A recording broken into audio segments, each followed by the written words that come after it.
ನಂಜನಗೂಡು ನಗರದ ವಿಶ್ವೇಶ್ವರಯ್ಯ ವೃತ್ತದ ಬಳಿ ಇರುವ ನವಮಿ ಸಭಾಂಗಣದಲ್ಲಿ ಆಯೋಜಿಸಲಾಗಿದ್ದ ಜೆಡಿಎಸ್ ತಾಲೂಕು ಘಟಕದ ಅಧಿಕೃತ ಪದಗ್ರಹಣ ಕಾರ್ಯಕ್ರಮದಲ್ಲಿ ಹಳೇಪುರ ಗ್ರಾಮದ ರಾಜಶೇಖರ ಮೂರ್ತಿ ಅವರು ನಂಜನಗೂಡು ತಾಲೂಕು ಜೆಡಿಎಸ್ ನೂತನ ಅಧ್ಯಕ್ಷರಾಗಿ ಅಧಿಕಾರವನ್ನ ವಹಿಸಿಕೊಂಡಿದ್ದಾರೆ. ಇನ್ನು ಜೆಡಿಎಸ್ ರಾಜ್ಯ ವರಿಷ್ಠರ ನಿರ್ದೇಶನದಂತೆ ನೂತನವಾಗಿ ನೇಮಕಗೊಂಡ ರಾಜಶೇಖರ ಮೂರ್ತಿ ಅವರಿಗೆ ಜೆಡಿಎಸ್ ರಾಜ್ಯ ವಕ್ತಾರ ರವಿಚಂದ್ರ ಅವರು ನೇಮಕಾತಿ ಆದೇಶ ಪತ್ರವನ್ನ ಹಸ್ತಾಂತರಿಸಿದ್ದಾರೆ. ಪಕ್ಷವನ್ನ ತಳಮಟ್ಟದಿಂದ ಅತ್ಯಂತ ಭದ್ರವಾಗಿ ಸಂಘಟಿಸಿರುವುದು ತಮ್ಮ ಮೊದಲ ಆದ್ಯತೆಯಾಗಿದೆ. ಇನ್ನು ಮುಂಬರುವ ಗ್ರಾಮ ಪಂಚಾಯಿತಿ, ತಾಲೂಕು ಪಂಚಾಯಿತಿ ಹಾಗೆ ಜಿಲ್ಲಾ ಪಂಚಾಯಿತಿ ಚುನಾವಣೆಗಳನ್ನ ದೃಷ್ಟಿಯಲ್ಲಿಟ್ಕೊಂಡು ತಾಲೂಕು ಅಧ್ಯಕ್ಷರನ್ನಾಗಿದ್ರು ಒಬ್ಬ ಸಾಮಾನ್ಯ ಕಾರ್ಯಕರ್ತನಂತೆ ಪ್ರತಿಯೊಬ್ಬರನ್ನು ಕೂಡ ಒಗ್ಗೂಡಿಸಿಕೊಂಡು ಕೆಲಸವನ್ನ ಮಾಡಿಸ್ತೇನೆ. ಇನ್ನು ಪಕ್ಷಕ್ಕಾಗಿ ಶ್ರಮಿಸಿದ ಹಿರಿಯರ ಸುದೀರ್ಘ ಸಲಹೆ ಮಾರ್ಗದರ್ಶನದಲ್ಲಿ ಎಲ್ಲಾ ಕಾರ್ಯಕರ್ತರ ವಿಶ್ವಾಸ ಗಳಿಸಿ ಪಕ್ಷವನ್ನ ಮುನ್ನಡೆಸ್ತೇನೆ ಎಂದು ಭರವಸೆಯನ್ನ ನೀಡಿದ್ದಾರೆ.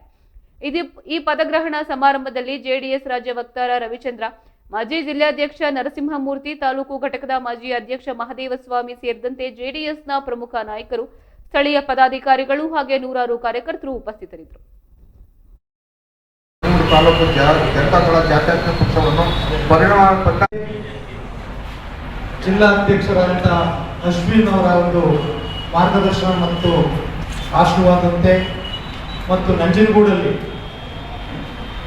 MP MLA ಎಲ್ಲರೂ ನಮಗೆ ಅವರೇ.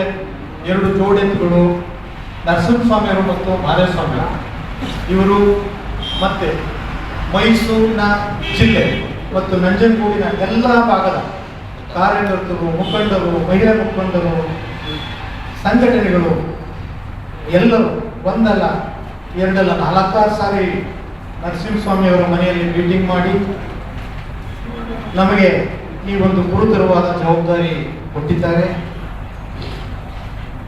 ಅಶ್ವಿನ್ ಅವರು ಬರಬೇಕಾಗಿತ್ತು. ಅವರು ಇವತ್ತು ಕುಮಾರಸ್ವಾಮಿ ಅವರು ಒಂದು ನೇತೃತ್ವದಲ್ಲಿ ಒಂದು ಪಾದಯಾತ್ರೆಯಿಂದ ಅಲ್ಲಿ ಭಾಗವಹಿಸಬೇಕು ಅಂತ ರಾಜಶೇಖರ ಮೂರ್ತಿ ಸಲುವಾಗಿ ತಗೊಳ್ಳಿ.